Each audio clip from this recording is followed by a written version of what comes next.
Welcome to Local Perspectives with Assemblyman Cymbrowitz. I'm Steve Cymbrowitz. March is International Women's Month. This is a month that celebrates the economic, social, cultural, and political achievements of women throughout the world. With about 150 million women living in America and one even running for president, it's important that we take the time to acknowledge all that women have done for this country. It is also important that we consider women's health. That's why I have invited Dr. Bilik, Director of Community Medicine at Beth Israel Medical Center's Kings Highway Division, to discuss how women can stay healthy. Dr. Bilik, welcome. Thank you. Let's just start off. You are the Director of Community Medicine. What does that mean? Well, that means that my responsibility is maintaining the connections between Beth Israel Hospital, Kings Highway Division, and local community, including patients and physicians. Most importantly, patients. We are trying to arrange for continuity of care. We are trying to prevent hospitalization instead of trying to take care of the problems which already happened. And we are trying to organize local doctors to help us in this regard, to community, to maintain continuity of care and to address problems of local population as well as the local doctors. That's basically what I do in a hospital in many different ways. And on top of it, I'm also a practicing physician. I have internal medicine practice in Shipshead Bay, Brooklyn, for already almost 15 years, and I'm practicing internist. When it comes to diseases, do they affect men and women differently? Of course they do. Of course they do.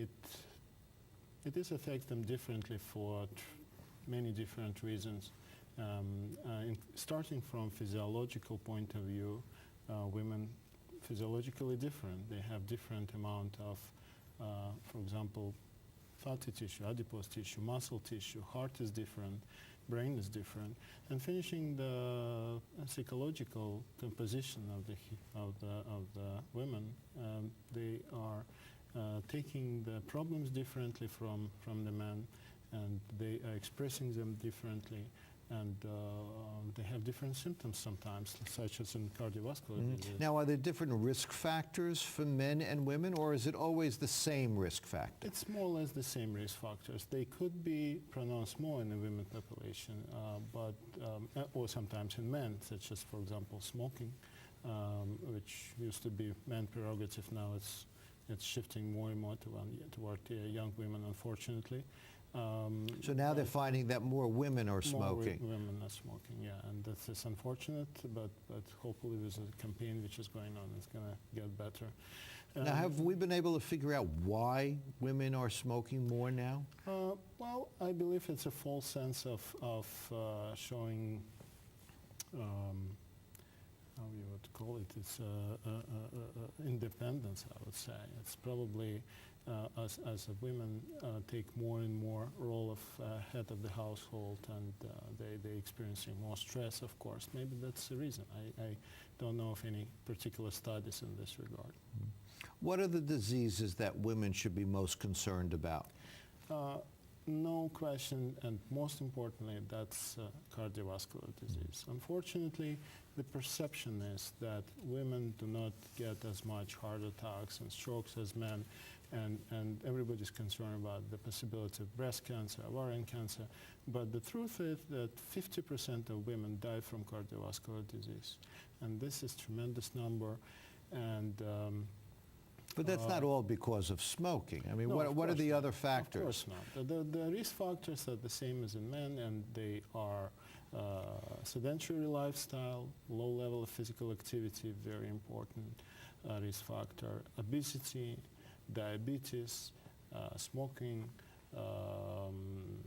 genetic predisposition unfortunately plays major role. So basically you can divide these factors into modifiable and non-modifiable. Modifiable risk factors is something we can ask people to change, such as lifestyle, diet, sometimes weight loss, and smoking cessation, and non-modifiable as risk factors such as genetic predisposition, which sometimes plays huge role, maybe sometimes more than 90% of it. Now, is there a specific diet that you recommend? Would it be low fat? Is it matter? What exactly is it that you recommend? What I always recommend is to use your common sense. You don't need to have special knowledge in the dietary field. You don't need always, sometimes you do, but most of the time you don't need to even consult with a dietitian.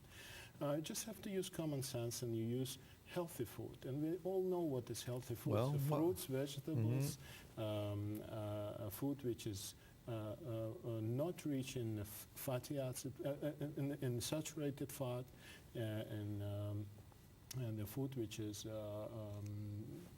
low calories, so stuff like salads and so on and so forth. And of course, the important is to have fish in the diet. Specifically for women, it had been shown that the fish decreases the risk of cardiovascular disease quite significantly if women eat it 2-3 times a week. For men, So you have, it's less than that for men? Yeah. But for women, say 2-3 times a week of fish, that leaves a couple of days left. What would you recommend? Do you recommend red meat? Is that something that it should be small part? It should be part of the diet. I mean, every food group has to be represented, but it has to be a certain amount of protein and fat and carbohydrates, which has to be included in the diet. What are the foods that women should stay away from? A food rich in saturated fat. So that would be fried food? That would be fried food. That would be cakes, would be candies of certain kind, and of course food which is covered with a crust. It's specifically important not to eat fried food which is covered with a crust, which is on the top of being bad for cardiovascular system. Sometimes is just poor carcinogen. Yeah, but how do you convince people, since it tastes so good? It's very hard to convince people that. Because what I'm always saying, that you don't have to stop it altogether. You have to eat healthy food every day of your life. And once in a while, once a week, if you go somewhere in a nice restaurant and you want to try fried chicken, it's okay, as long as it's not everyday event, everyday thing. What about alcohol? Alcohol in small quantities is beneficial. Does it make a difference whether it's alcohol or wine? Because we've heard reports that wine. There were studies initially which only were done on the red wine. There are more and more studies which show that almost any kind of alcohol is beneficial. But for women, the amount of drinks is smaller than for men because they utilize alcohol differently. So if for men, an accepted amount of alcohol, it's 2 drinks a day. For women, it's usually 1 drink a day. And it had been shown to decrease incidence of cardiovascular disease. The problem is that if you go a little bit higher, then you have